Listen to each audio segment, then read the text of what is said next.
दोस्तों, क्या आपने कभी सोचा है कि जो जगहें हमें घर जैसी लगती हैं वो असल में कितने राज छुपा सकती हैं।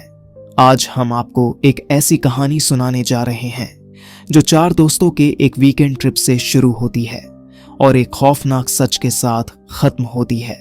ये कहानी आपके दिल की धड़कनें तेज कर देगी। तो लाइट्स डिम करें, अपने आसपास की खामोशी को महसूस करें, इस चैनल को सब्सक्राइब करना न भूलें और इस एयरबीएनबी में हमारे साथ स्टे करें।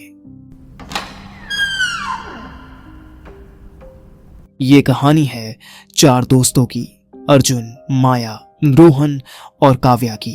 अर्जुन 29 साल का एक फोटोग्राफर है जिसे पुरानी इमारतों की तस्वीरें लेना पसंद था। माया 27 साल की एक टीचर है जो हमेशा ग्रुप की मां की तरह ख्याल रखती थी। रोहन 30 साल का एक म्यूजिक प्रोड्यूसर है जो हर चीज को हल्के में लेता था। और काव्या 26 साल की एक राइटर है जिसे डरावनी कहानियां लिखने का शौक था।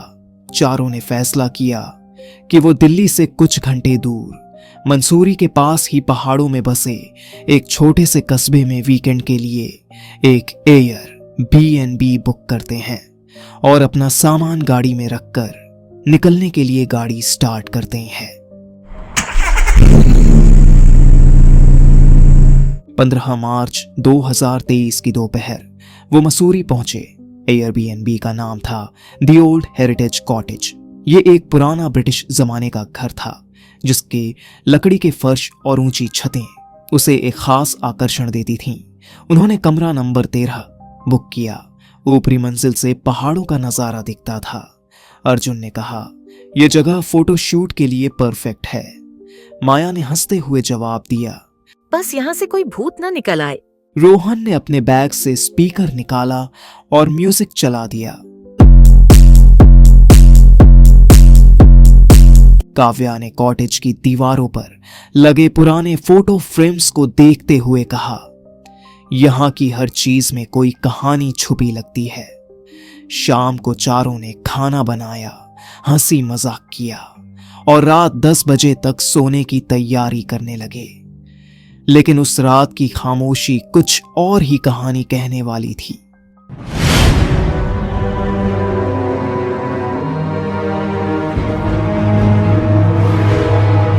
रात के 1 बजे थे।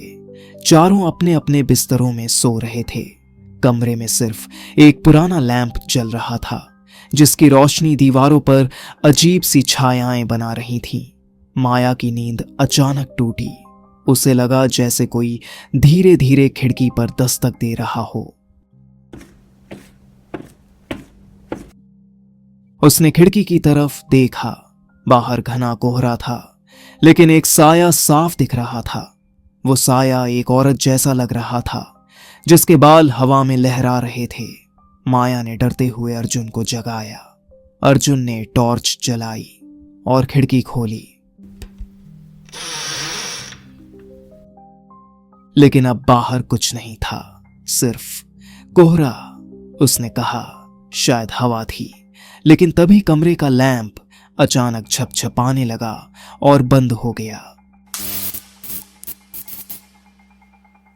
रोहन उठ बैठा और बोला, ये क्या मजाक है। काव्या ने अपने फोन की लाइट जलाई और दीवार की तरफ रोशनी डाली।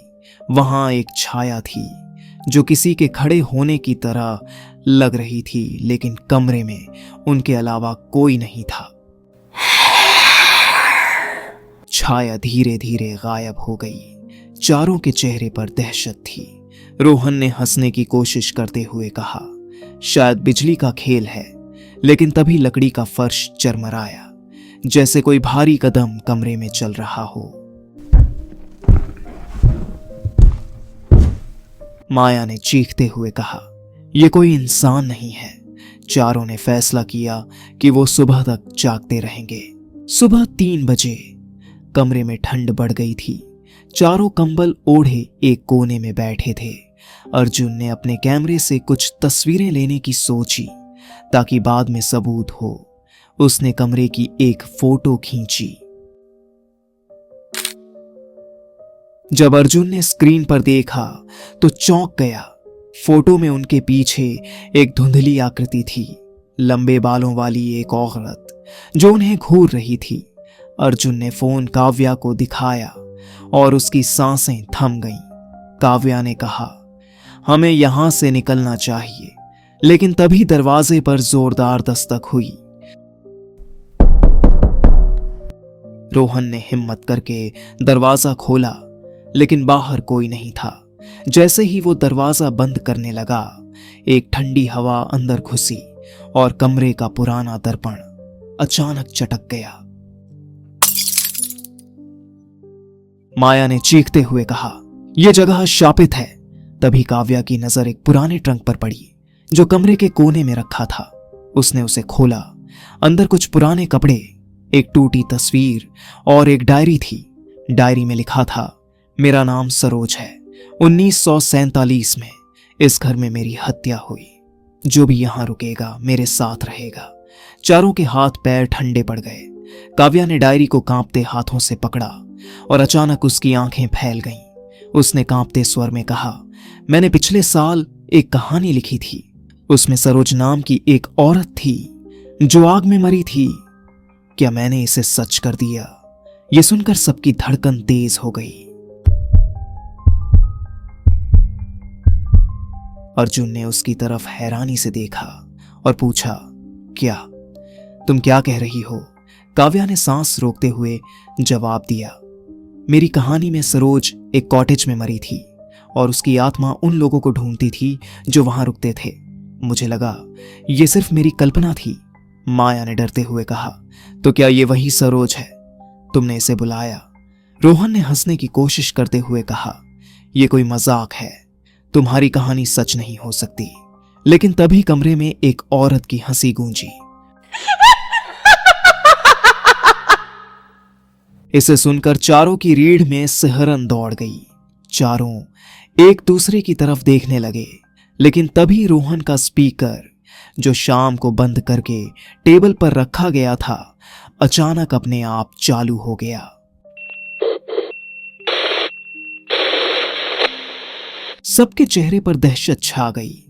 रोहन ने हड़बड़ाते हुए कहा, मैंने इसे बंद किया था। स्पीकर से पहले एक तेज स्टैटिक शोर आया और फिर उसमें से एक औरत की फुसफुसाहट सुनाई दी, मेरे साथ आओ, मेरे साथ आ जाओ। माया ने चीखते हुए कहा, इसे बंद करो। रोहन ने स्पीकर की तरफ हाथ बढ़ाया, लेकिन जैसे ही उसने उसे छुआ, स्पीकर से एक तेज चीख निकली और वो अपने आप बंद हो गया। कमरे में सन्नाटा छा गया। अर्जुन ने फोन की टॉर्च जलाई और कांपते स्वर में कहा, यह कोई बिजली का खेल नहीं है। काव्या ने डायरी को जोर से बंद किया और बोली, ये सरोज है, मेरी कहानी ये सच हो रही है। तभी ट्रंक के अंदर की खरखराहट तेज हो गई और उसमें से एक छोटा सा लकड़ी का डिब्बा अपने आप नीचे गिर पड़ा। चारों ने फैसला किया कि वो तुरंत निकलेंगे, लेकिन जैसे ही वो दरवाजे की तरफ बढ़े, वो अपने आप बंद हो गया और ताला लग गया। अर्जुन ने उसे जोर से खींचा, लेकिन वो नहीं खुला। तभी कमरे की दीवारों पर खून के धब्बे उभरने लगे और एक औरत की फुसफुसाने की आवाज गूंजी, तुम अब मेरे साथ रहोगे। काव्या ने डायरी में आगे पढ़ा, मुझे आग ने मारा, आग ही मुझे शांत कर सकती है। माया ने अपने बैग से माचिस निकाली और कहा, हमें कुछ जलाना होगा। अर्जुन ने ट्रंक से पुराने कपड़े निकाले और उन्हें जलाने की कोशिश की। जैसे ही आग भड़की, कमरे में एक धुंधली आकृति प्रकट हुई और एक चीख गूंजी। उसका चेहरा जला हुआ था, आंखें खाली और हाथ उनकी तरफ बढ़ रहे थे। रोहन ने जलते कपड़े उसकी तरफ फेंके और वो धुंध बनकर गायब हो गई। दरवाजा अपने आप खुल गया। चारों किसी तरह कॉटेज से बाहर निकले और बिना पीछे देखे अपनी कार तक भागे। सुबह के 5 बज चुके थे और कोहरा छंट रहा था। उन्होंने कॉटेज छोड़ दिया और कभी उस कॉटेज की तरफ नहीं देखा। बाद में उन्हें पता चला कि दी ओल्ड हेरिटेज कॉटेज में 1947 में एक औरत की हत्या हुई थी। उसका पति उसे जलाकर मारना चाहता था और उसकी आत्मा वहीं रह गई। अर्जुन, माया, रोहन और काव्या अब पुराने कॉटेज से दूर रहते हैं। लेकिन काव्या कहती है कि कभी कभी जब वो लिख रही होती है उसे लगता है कि कोई उसकी कुर्सी के पीछे खड़ा है, शायद वही औरत जो अब भी उन्हें ढूंढ रही है। तो दोस्तों, ये थी एयरबीएनबी की कहानी। क्या वो आत्मा सचमुच थी या चार दोस्तों का वहम? ये सवाल आप पर छोड़ते हैं। कमेंट में अपनी राय बताइए। अगर ये डरावनी कहानी आपको पसंद आई तो लाइक करें, सब्सक्राइब करें और बेल आइकन दबाएं। अगली बार फिर मिलेंगे एक नई कहानी के साथ। तब तक किसी अजनबी जगह पर रुकें तो दरवाजे जरूर चेक कर लीजिएगा।